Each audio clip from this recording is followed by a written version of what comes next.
Hasta hace muy poco, los ciclos de frío y calor en la Tierra obedecían a factores naturales, como por ejemplo las glaciaciones, los impactos de meteoritos y también el cambio de eje de la Tierra. Han sido millones de años para que la madre Tierra creara un nido en donde pudiera vivir una de las especies más delicadas y extrañas, el ser humano.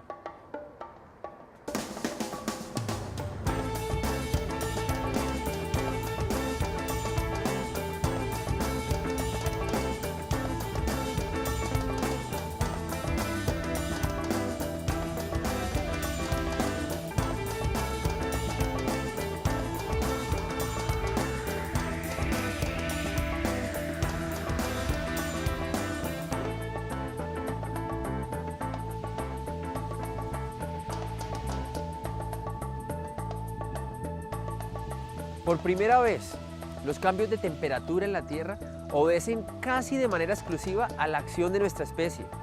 La agricultura, la ganadería, la deforestación, la industrialización, el exceso de CO2 en el ambiente, entre otros factores, han calentado la Tierra hasta el punto de ponerla en peligro. Llevamos 100.000 años habitando la Tierra. Somos de las pocas especies que vive en todos los pisos térmicos, en todos los ecosistemas. Somos una sola especie con los murris de Australia y con los algonquinos del Polo Norte. El deshielo del polo o la inundación de las islas de Oceanía deben dolernos por igual.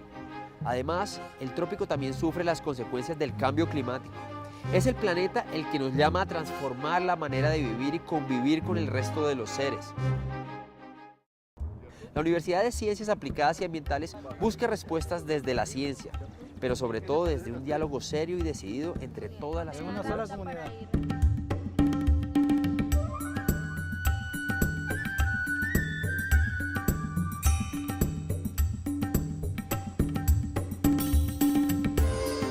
La atmósfera es un océano de gases.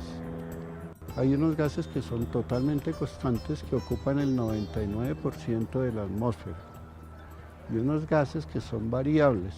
Esos gases de efecto invernadero son los que nos permiten mantener la temperatura para que la vida se desarrolle sobre la superficie de la Tierra.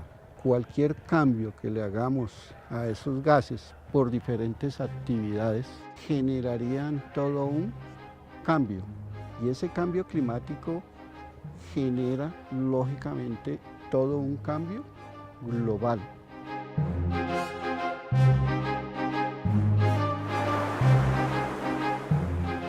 Uno de los problemas globales que más afecta y que realmente lo debemos asumir es el cambio climático.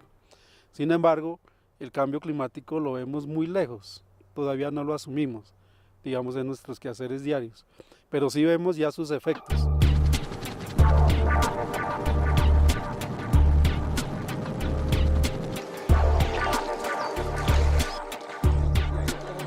Los sectores económicos se están viendo afectados. Aquí en Colombia lo acabamos de vivir con un fenómeno niño-niña. El cambio climático hace relación a las modificaciones del estado normal del clima, vientos, lluvias, temperatura. Algunos autores separan entre lo que es cambio climático y variabilidad climática.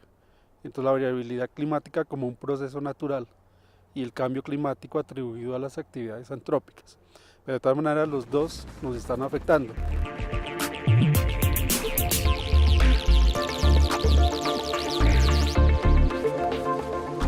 Estos cambios generan diferentes efectos y los efectos más dramáticos los percibe realmente el trópico. Esos cambios implican que haya, por ejemplo, en lugares donde no debe haber parásitos, ya haya un nicho natural para los parásitos. El caso de las garrapatas, que aquí a las alturas como Bogotá se encuentran garrapatas, y no solamente en Bogotá, en La Paz, en todos lados se empieza a adaptar parásitos porque hay cambio de la temperatura. También en el trópico están los sistemas, evidentemente, de los que puede depender la vida del planeta. Está el Amazonas y están los páramos.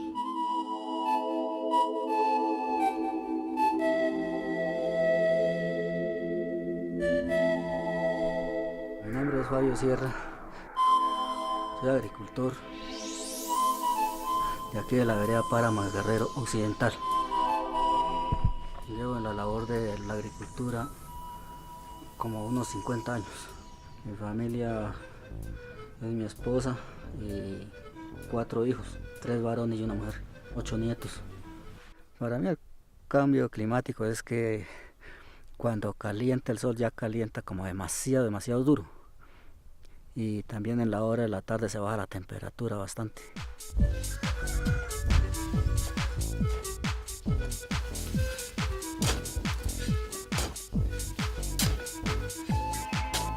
La agricultura es una de las actividades más afectadas por ese cambio climático. Mucha de la agricultura se desarrolla basada en los ciclos naturales que tienen los periodos secos y los periodos de lluvia.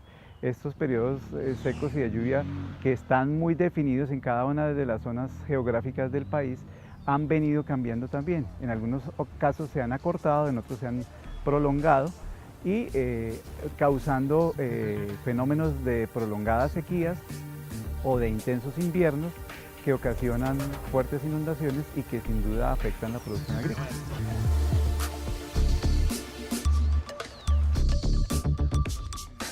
Tuvimos pérdidas en la producción de fresa y fueron muy características y ligadas prácticamente al aumento de esas lluvias que no se esperaban. Afecta también en el lavado de los nutrientes del suelo.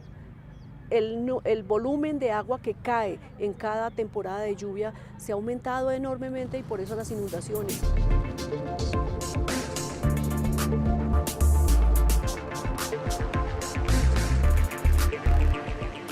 Es que ríos están contaminados, como por ejemplo el río Bogotá se inundó y eso contaminó suelos que son utilizados para la producción agrícola. La mayoría de los suelos agrícolas de Colombia, como de muchos países, que han sido cultivados intensamente con la agricultura comercial convencional durante más de 50 años, están muy degradados y prácticamente hay pérdidas irreversibles, lamentablemente. ¿Por qué? Porque, por ejemplo, el horizonte superior de los suelos, que es el más agrícola, el que se ha formado a partir de degradación de materia orgánica, ya se ha perdido por la mecanización excesiva que ha existido.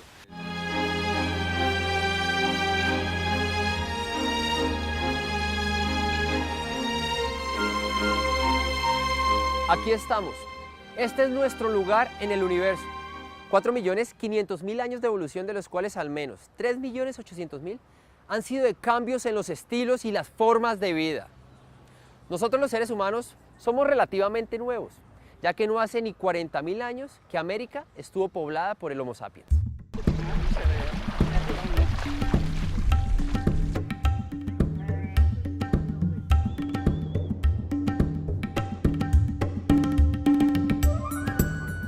Los cambios de clima están ocasionando pérdida en la sincronía que tiene la naturaleza para poder para sostenerse en el tiempo.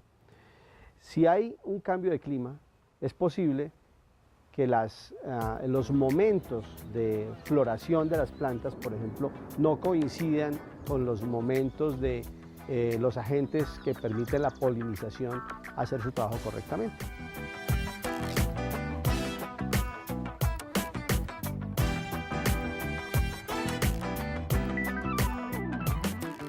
Está cambiando el termo y por consiguiente las plantas, los animales, el ser humano tienden ¿a qué?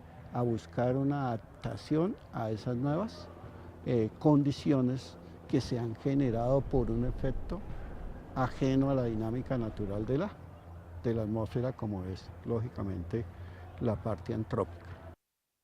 La Universidad de Ciencias Aplicadas y Ambientales dedica un grupo de profesionales y estudiantes para comprender no solo los efectos del calentamiento global, sino todo aquello que lo causa, para buscar mitigar los efectos nocivos a nuestro planeta, que hasta ahora es el único que tiene el don maravilloso de la vida.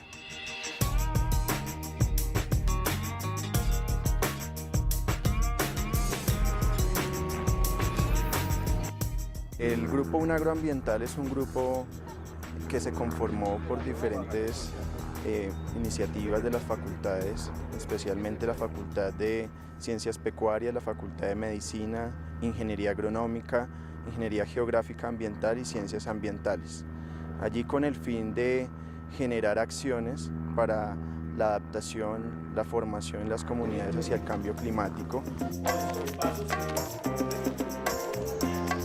El grupo agroambiental es un grupo académico inicialmente, que pretende abordar el tema de cambio climático de una manera muy responsable y evitar todo lo que se menciona, que a veces no todo es cierto sobre cambio climático, o sea, disminuir las especulaciones, contribuir para el establecimiento de políticas.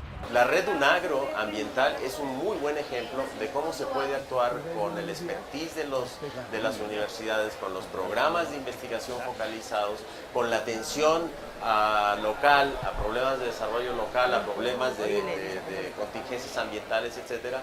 Podemos tener un gran aporte para diseñar, para modelar, para intervenir, para monitorear políticas públicas en donde la universidad constituya, pues, a través de estos organismos, un interlocutor válido y de referencia. Como el problema es multifactorial y sistémico, también las soluciones tienen que ser multifactoriales. Una, política de Estado.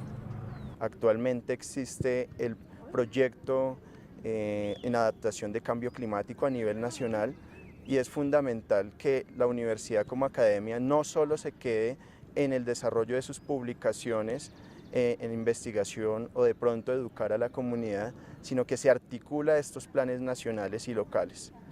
Para que trabajemos juntos en este tema, que este tema lo debemos abordar y realmente tener alguna injerencia directa sobre quienes toman las decisiones para hacer que este fenómeno no se nos convierta en un problema, sino más bien buscar esas medidas de adaptación y mitigación.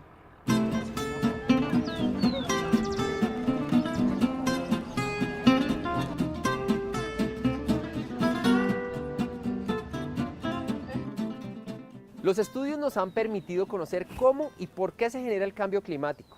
Ahora trabajamos para buscar respuestas. Cambios en la agricultura, cambios en la utilización de sustancias químicas, respuestas a las necesidades humanas de vida, no de ambición o explotación económica.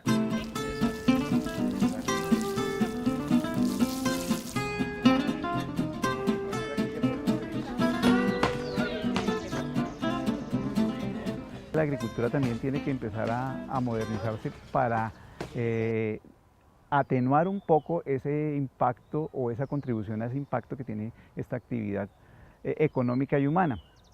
Pero debe debatirse entre la producción de alimentos, la necesidad de ser eficiente y también la necesidad de ser una actividad que conserve el ambiente.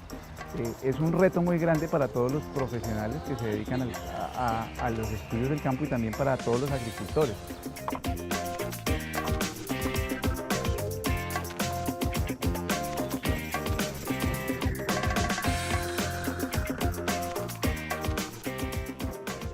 Aquí sí trabaja uno y sí siembra uno papa acá desde el mes de noviembre hasta el mes de junio, julio. Hasta esos meses pasa uno sembrado, así sea poquita, pero siembra uno todos los meses. Ya lo que es de agosto en adelante sí ya no se siembra. Los agricultores son los que primero han reconocido en todo el mundo el cambio climático y la variabilidad climática anómala, porque uno siempre que habla con ellos le dice el clima cambió. 30 años atrás, cuando caían esas heladas, comenzaban desde diciembre, por allá hasta febrero, últimos de febrero, primeros de marzo. Ahí a veces le contabilizamos hasta unas 40, 45 heladas en esos meses. Eso no quedaba ni los árboles porque todo se helaba, no quedaba nada. Aquí estamos produciendo por ahí entre unas 35, 40 toneladas por hectárea. La finca tiene 41 hectáreas, pero hay como más de 10 en conservación. Es que la conservación es muy importante para el agua, para el clima, para todo, ¿sí? Se protege los vientos, todo, por ejemplo, de arbolitos se protege mucho.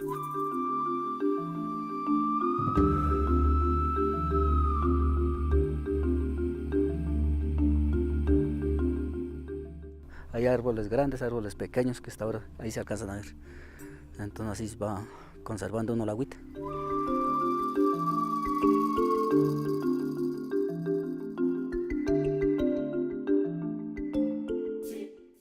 Hay formas de evitar que la agricultura genere más CO2, porque si hacemos labranza mínima, en vez de hacer con las grandes máquinas movimientos de tierra importantes que liberan muchos gases de efecto invernadero a la atmósfera, pues entonces vamos a tener mejores resultados. La utilización de la biodiversidad, tanto de microorganismos en el suelo, como la biodiversidad, como la utilización de plantas, son elementos que deben constituirse en aspectos que funcionen realmente en el proceso productivo. Por ejemplo, aquí es una criolla que tengo sembrada y aquí son unos surcos poquitos que se sembraron, pero de ahí para allá ya todo está en conservación, en el monte.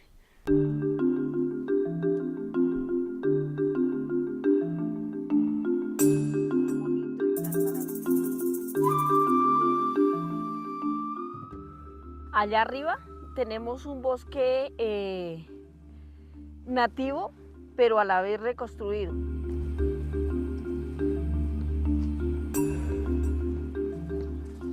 Aquí anidan varias especies que últimamente ya se habían extinguido y ahora volvieron, como son los jirachos, como son los cardenales, como son las monjitas.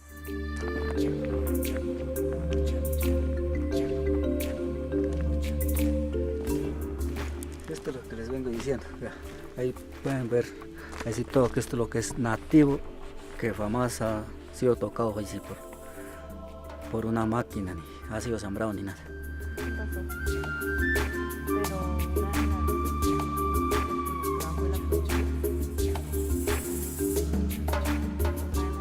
En la adopción de la tecnología orgánica tiene que hacerse un gran esfuerzo en procesos de capacitación, en la asociación con los productores y el manejo de las grandes industrias agroalimentarias en generar condiciones para un cambio hacia la agricultura sostenible.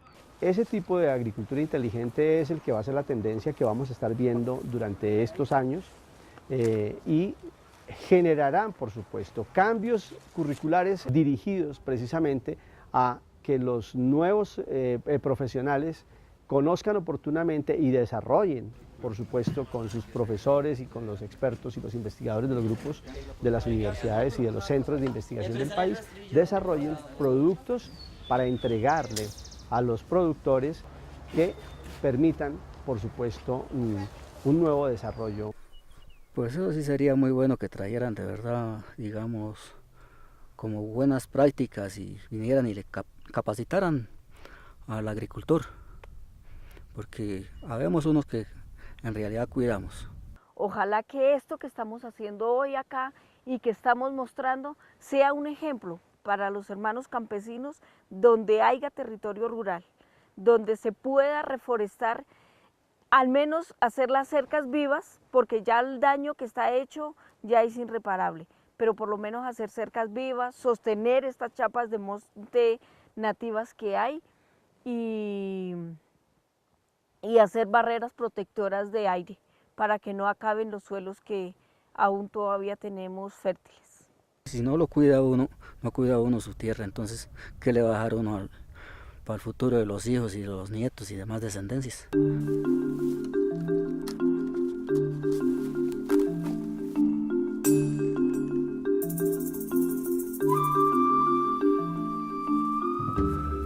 Por una razón profunda, el sol se convirtió para las culturas antiguas en su dios más importante, pero no el único. El sol, que le permite a las plantas transformar en frutos sus nutrientes, producir oxígeno a partir de agua y CO2, le da a las flores su color y a los frutos su sabor. De un tiempo para acá, el mito del dinero y de la riqueza reemplazó a todos los demás. Volver a respetar la vida en todas sus formas y la naturaleza en todas sus manifestaciones es algo que requiere el mundo para sobrevivir, pero sobre todo la especie de la cual hacemos parte. De acuerdo con la FAO, hay 53 millones de personas hambrientas y desnutridas solo en América Latina. Y en el planeta, 870 millones de seres humanos pasan hambre. Es casi un 12% de la población mundial. Somos, en definitiva, una especie amenazada, pero también amenazante. Los pobres del mundo se enfrentan al hambre, mientras que los más poderosos se consumen todos los recursos del planeta.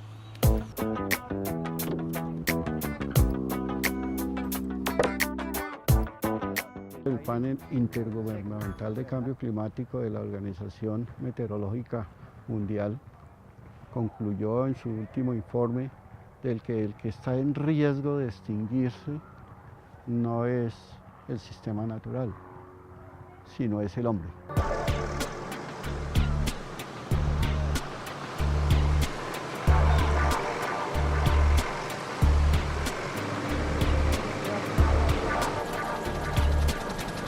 El cambio climático no debemos olvidar que es originado por el efecto antrópico. Cuando hablamos de efecto antrópico estamos hablando del efecto del hombre tratando de producir sus alimentos y estableciendo sistemas productivos inadecuadamente, ha contribuido a que haya esos cambios. Actualmente los problemas de la salud, según el panel intergubernamental en cambio climático, se pueden resaltar las enfermedades transmitidas por vectores, allí sea por aumento de la temperatura y cambio de los pisos térmicos, de los vectores que están de climas cálidos suben a tierras que eran más frías. Uno, cuando habla del impacto del cambio climático y la salud, usualmente se refiere o quiere o cree referirse a la presencia de patógenos, o sea, de virus, bacterias, parásitos, que los consideramos o emergentes o reemergentes como consecuencia de cambios ambientales importantes. Pero no necesariamente hay que hablar de ellos para hablar de impacto de cambio climático y de salud. Solo el hecho de que no haya suficientes alimentos ya es un impacto sobre el tema de la salud como consecuencia de eso. Si se afectan los sistemas productivos, donde las vacas de razas especializadas en producción de leche se adaptan a climas fríos, a temperaturas entre 4, 5, 6 y máximo 14 grados. Si tienen una temperatura superior a los 14 grados empieza a modificar la fisiología y la fisiología su fisiología corporal trata de mantener la temperatura y entonces sacrifica la energía de producción de leche para mantener su temperatura corporal.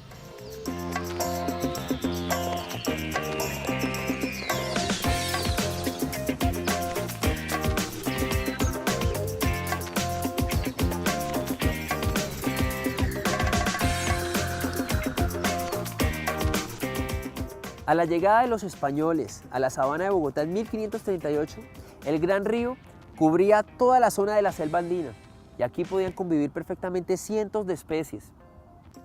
Hace apenas 100 años éramos 120.000 habitantes. Se podía ir en canoa desde Soacha hasta Facatativá. Los humedales albergaban especies migratorias y endémicas. Un lugar del mundo que habían poblado los chibchas durante más de 1000 años sin destruirlo, sin echar a empujones a los demás seres, sin contaminar las aguas, demuestra que sí es posible. En la Universidad de Ciencias Aplicadas y Ambientales creemos que tiene que volver a ser posible.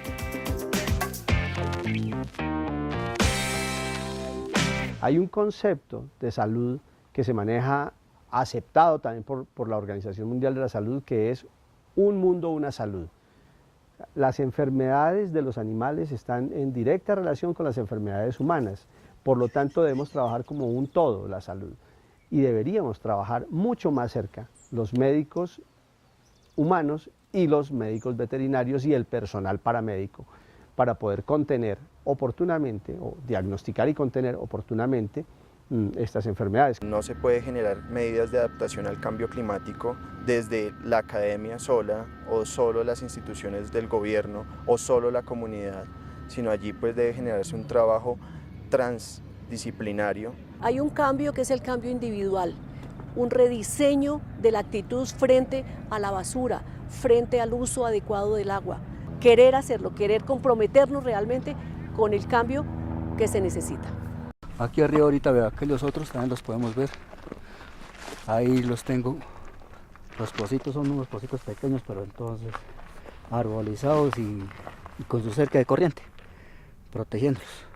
Y ahí como pueden ver siembra uno los pedacitos alrededor y todo. Ahí se puede proteger el agüita y la naturaleza y puede uno cultivar. Es un diálogo de saberes, porque el que está trabajando la tierra, el que está a diario viviendo esta situación, nos puede aportar mucha información que puede servir para tomar esas medidas y que es un conocimiento muy válido y muy importante que hay que tenerlo en cuenta, así como el conocimiento científico que sale de los investigadores, de los académicos. Es un primer paso para la adaptación, evaluar la vulnerabilidad y los riesgos hacia el cambio climático, posteriormente evaluar los aspectos sociales, económicos, ambientales y políticos, y posteriormente motivar a la comunidad, a la población y a los tomadores de decisiones. Para la Universidad de Ciencias Aplicadas y Ambientales, los retos del cambio climático nos convocan como especie a ser mejores, respetuosos de nuestros entornos y en una mejor comunicación con las especies que nos rodean, dispuestos a crear nuevos símbolos para que a través de la cultura, que es nuestra herramienta de adaptación, podamos seguir viviendo en armonía en la tierra con la naturaleza.